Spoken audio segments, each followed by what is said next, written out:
Andavamo al luogo di preghiera, incontrammo una serva posseduta da uno spirito di divinazione.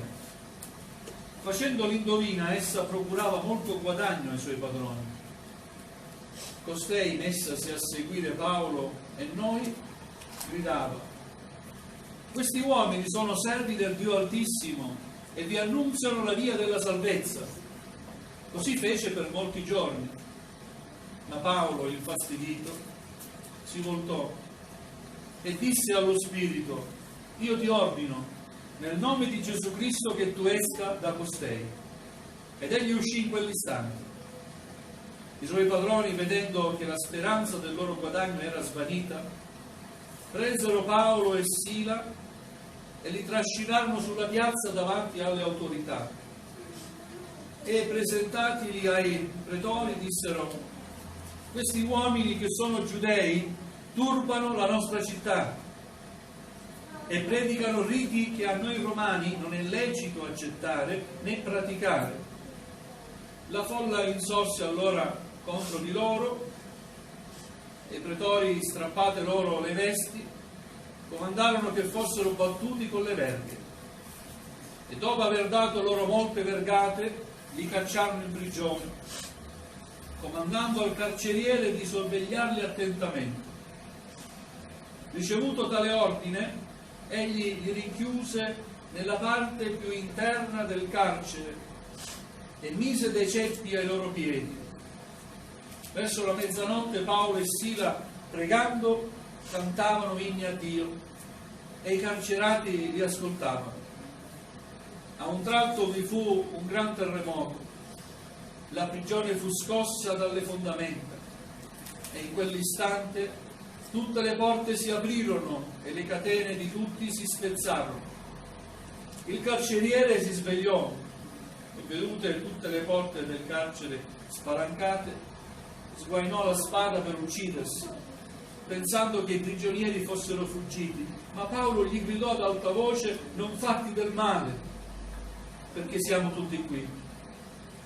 Il carceriere, chiesto un lume, balzò dentro e, tutto tremante, si gettò ai piedi di Paolo e di Sila.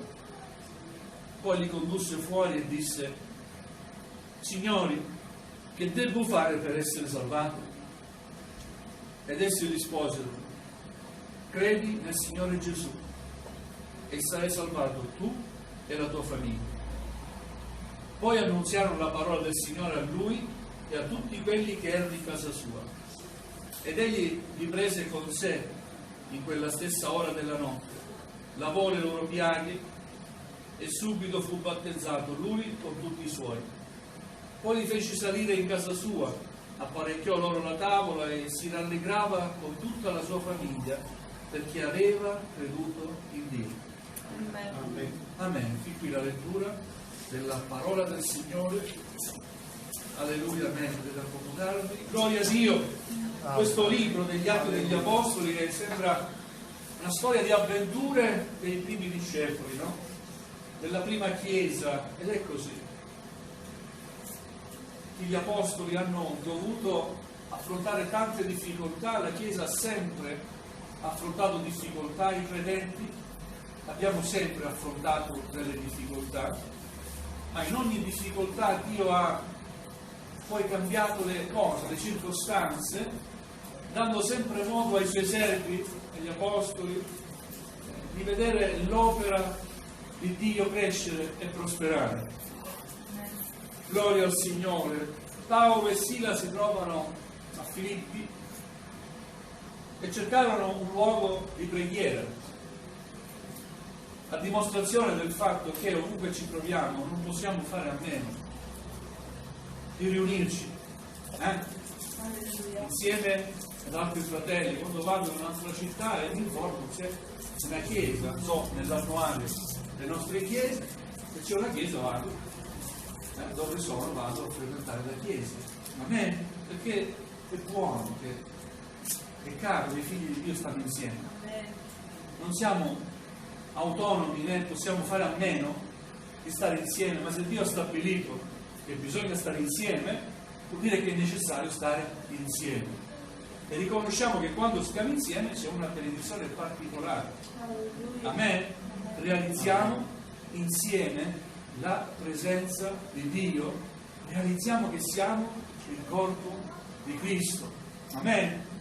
Gloria al Signore. E mentre andavamo al luogo di preghiera incontrammo una serva posseduta da uno spirito di divinazione.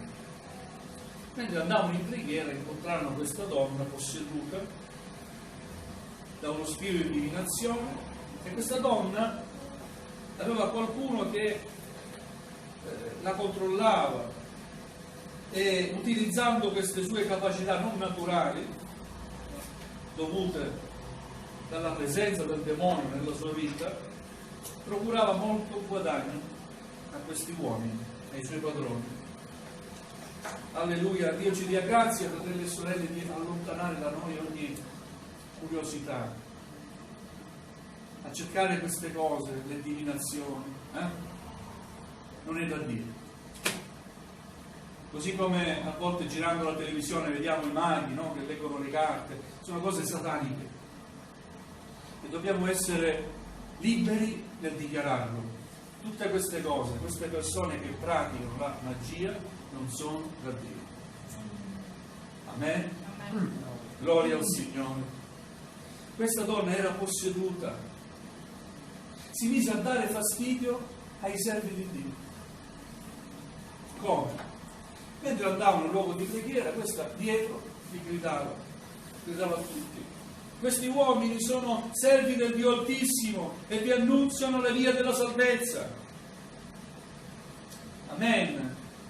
Cosa vera.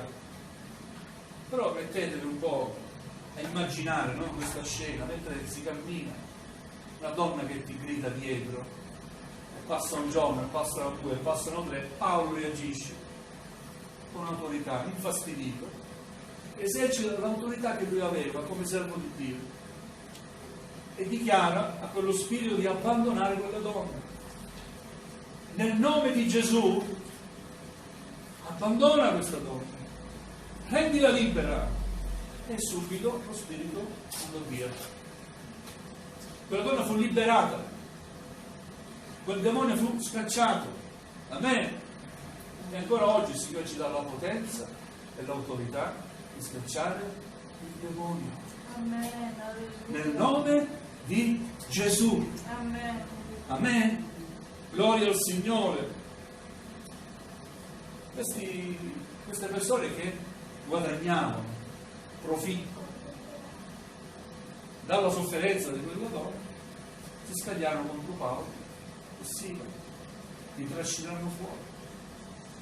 Vedete come si architetta un piano di fastidio, di distruzione, proprio di sofferenza, far soffrire i servi di Dio.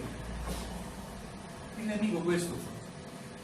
Vuole far soffrire coloro che servono Dio. Ma non ci riesce. Sapete perché? Perché nel cuore noi abbiamo Gesù. Amen? Gloria al Signore. Vedete, accusano davanti ai pretori: questi uomini sono giudei, turbano la nostra città. Sì, gloria a Dio, vogliamo turbare Vittorio Veneto. Amen? Predicando la parola del Signore, predicando la verità. Alleluia. Quando predichi la verità, il nemico si scaglia contro. Quando servi il Signore, il nemico si scaglia contro. Alleluia. Ma nulla potrà mai fermare l'opera dei servi di Dio. L'opera della Chiesa, nessuno la potrà mai fermare. Il nemico ci prova, le tenta, e architetta tante cose, spesso fa centro, ma le conseguenze non sono come lui si aspetta che debbano essere, perché l'ultima parola aspetta sempre Cristo Gesù il Signore. Amen. Alleluia. Alleluia. Riescono a farli arrestare. Voglio farvi capire, vedere come il piano di Dio, come riesce a cambiare le cose del Signore. Nessuno riesce a farlo. Alleluia. riescono a farli arrestare. C'è questo carceriere, riceve l'ordine di sorvegliarli attentamente, neanche fossero chissà quali terroristi. Dove li mette? Nella parte più interna del carcere, e gli mise anche dei ceppi ai loro piedi. E cosa facevano a mezzanotte questi discepoli, questi apostoli Paolo e Sila? Invece di piangere, cantavano lode a Dio. Amen? Non so quanti di noi riusciamo a fare questo, ma Paolo e Sila erano in prigione, sapevano che quello l'avevano fatto per la gloria di Dio, sapevano che si trovavano in prigione, ma non riuscivano ad essere tristi, cantavano inni di lode al Signore. Amen. Quando sei nella distretta, non ti abbattere, continua a lodare il Signore. Amen. È un insegnamento meraviglioso, per me sì. A volte ci troviamo nelle difficoltà e piangiamo su noi stessi, pensiamo il peggio del peggio. Abbiamo una speranza, non pensare al peggio. Loda il Signore, affidati a Lui. Amen. Amen. Amen. Ma mi sento in prigione. Non sei in una prigione fisica, sei in una prigione spirituale. Sei in una prigione dove i tuoi pensieri sono condizionati dal nemico, che ti fa vedere tutto buio, tutto nero. Eppure c'è una luce dentro di te. Amen? Dai agio a quella luce. Loda il Signore, ricordati di Cristo. Amen.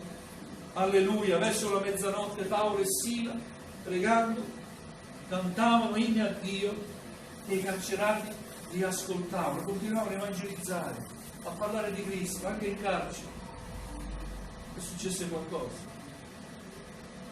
A un tratto vi fu un grande terremoto. La prigione fu scossa dalle fondamenta e in quell'istante tutte le porte si aprirono e le catene di tutti si spezzarono. Amen? Io credo che ci sono ancora catene che debbono essere spezzate. Che ne dite? Se non ci sentiamo veramente liberi, vuol dire che siamo in catene. E queste catene le può spezzare solo Gesù Cristo il Signore. Alleluia! Le catene si spezzarono, perché? Perché gli apostoli pregavano il Signore, cantavano con gioia al Signore, inni di lode, alleluia! E avvenne qualcosa, deve avvenire qualcosa. Quando lodi il Signore, quando lo preghi con fervore, con tutto il cuore, deve avvenire qualcosa. C'è sempre una risposta. Amen. Alleluia. Questo avvenne, la liberazione. Il carceriere si svegliò e vedute tutte le porte del carcere spalancate, sguainò la spada per uccidersi, perché questa era la sua sorte. Veniva incolpato della fuoriuscita di questi carcerati. Lui era colpevole, veniva sicuramente ucciso. Era disperato. Prima che mi ammazzano i romani, mi ammazzano io, devo morire. Ma Dio aveva un piano per la sua vita. Amen? Vedete come il Signore cambia le cose, le circostanze. Già quando gli apostoli liberarono quella donna, già Dio aveva stabilito ogni cosa. Aveva stabilito ogni cosa perché i discepoli si trovassero in quel carcere, perché in quel carcere c'era quel carceriere che desiderava salvezza, aveva bisogno di salvezza. Vedete il piano di Dio? Alleluia, vedete come il nemico tenta di fare la sua parte, ci riesce, ma il nostro Dio è più forte. Amen? Nulla potrà mai contrastare il nostro Dio, che è il vincitore. Gloria al Signore. Alleluia. si voleva togliere la vita, ma Paolo gli gridò ad alta voce: non farti del male, siamo tutti qui, non farti del male, siamo qui. Balzò dentro e tutto tremante si gettò ai piedi di Paolo e di Sila, lo suono. La prima cosa che gli dice è: Signori, che devo fare per essere salvato? Ma chi gli aveva parlato a quest'uomo della salvezza? Nessuno. Però sentiva dentro di sé di avere bisogno di essere salvato. Vedendo quell'avvenimento, quella liberazione, come quelle catene sono state spezzate, quell'uomo capì che Paolo e Sila non erano uomini comuni, ma erano servitori di Dio. Ed è per questo che gli dice: Signori, che devo fare per essere salvato? Quale fu la risposta? Ancora oggi è questo quello che bisogna fare per essere salvati. Credi nel Signore Gesù e sarai salvato tu e la tua famiglia. Amen. Amen. Credi nel Signore Gesù e sarai salvato tu e la tua famiglia. Io tengo tanto alla famiglia e mi accorgo che le famiglie sono sempre più in questo. Eppure il Signore ha un piano, non solo per noi, ma per la nostra famiglia. Credi nel Signore Gesù e sia salvato tu e la tua famiglia. Questa cosa che sembra semplice, credi nel Signore Gesù, implica un profondo e radicale cambiamento nella nostra vita, che dobbiamo essere disposti a fare. Amen. Credere nel Signore Gesù è accettare Gesù completamente nella propria vita. È realizzare quella salvezza che Egli ha stabilito per ciascuno di noi, anche per la tua vita e per la mia vita. Credi nel Signore Gesù, credi nell'opera di Cristo nella tua vita. E invece mi accorgo che quando ci sono delle cose che possono esserci in tutte le famiglie, cose normali, da una piccola cosa, una piccola incomprensione, se ne esce un litigio che porta alla separazione. E non parlo solo di quelli del mondo, che sono del mondo, parlo anche di famiglie cristiane, della Chiesa. Ma allora mi chiedo, tutto quello che doveva essere avvenuto dentro di te, nella tua vita, è avvenuto. Credi nel Signore, ma hai creduto veramente nel Signore Gesù?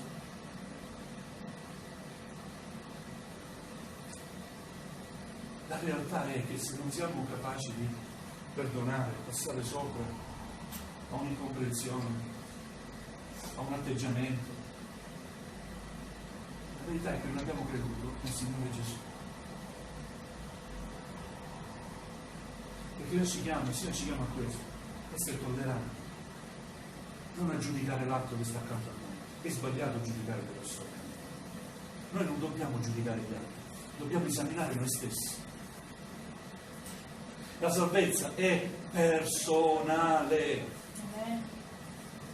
Amen. Qua si parla della salvezza della famiglia, ma stiamo attenti a quello che avviene dopo. Credi nel Signore Gesù e sarai salvato tu e la tua famiglia. Poi annunciarono la parola a lui e alla sua famiglia. Amen. Quell'uomo l'ha ricevuto a casa. Non solo ha creduto lui in Gesù, ma anche la sua famiglia ha creduto in Gesù. Per la testimonianza di quegli uomini. Tutto è cambiato in quella famiglia. Erano contenti di avere Paolo e Sila. Li ristorarono, li hanno curati. L'amore è entrato in quella famiglia. Amen. Alleluia. Poi li fece salire in casa sua, apparecchiò loro la tavola e si rallegrava con tutta la sua famiglia. perché aveva creduto in Dio. Da quando tempo è che non ti rallegri con la tua famiglia? Perché hai creduto in Dio? Perché insieme alla tua famiglia tu servi il Signore. È meraviglioso avere la famiglia riunita e dire grazie Signore perché ti stiamo servindo. Amen. Credi nel Signore Gesù e sarai salvato tu e la tua famiglia. Non vuol dire che basta che credo io, basta che credo io, servo io il Signore anche se non serve mia moglie, i miei figli, anche la mia famiglia sarà salvata. Non è scritto così. Credi nel Signore Gesù e sarai salvato tu e la tua famiglia, perché anche la tua famiglia avrà l'opportunità, l'occasione. Come hai incontrato tu Gesù, che anche la tua famiglia incontri Gesù. L'opera di salvezza è di Dio. Amen? Alleluia! Se ancora i nostri familiari non sono convertiti, preghiamo il Signore. E sforziamoci di dare un buon esempio da cristiani. Certo, non tutte le famiglie sono convertite, non tutti i componenti della famiglia sono convertiti, però puoi dare un buon esempio. Fino all'ultimo, dai un buon esempio. Che i tuoi figli, chi non è convertito, tua moglie, non possa mai dire, guarda, si batte il petto, si sente cristiano e poi viene meno in queste cose in famiglia. Amen? Dai un buon esempio. Credi nel Signore Gesù. Dopo sei salvato tu e la tua famiglia. Dai fiducia al Signore. Amen? Alleluia! Gloria al Signore. Non fare Dio piccolo e limitato e invece il nemico gli diamo più di quello che deve avere. Il nemico è sconfitto. Amen. Satana è sconfitto. Amen. Amen. Dio vince, Dio è vittorioso. Cristo Gesù è risorto dalla croce Alleluia. e ha vinto la morte e il peccato. Amen. È Cristo che ha conquistato il mio cuore, non il diavolo. Io appartengo a Cristo Gesù il Signore. Amen. E mi rivolgo a Lui e so che se mi inginocchio apro il mio cuore, il Signore ascolta. Amen. Alleluia. Gloria al Signore. Vogliamo adesso alzarci in piedi, sorelle. Alleluia. Vogliamo veramente stare in comunione ancora con il Signore. Alleluia.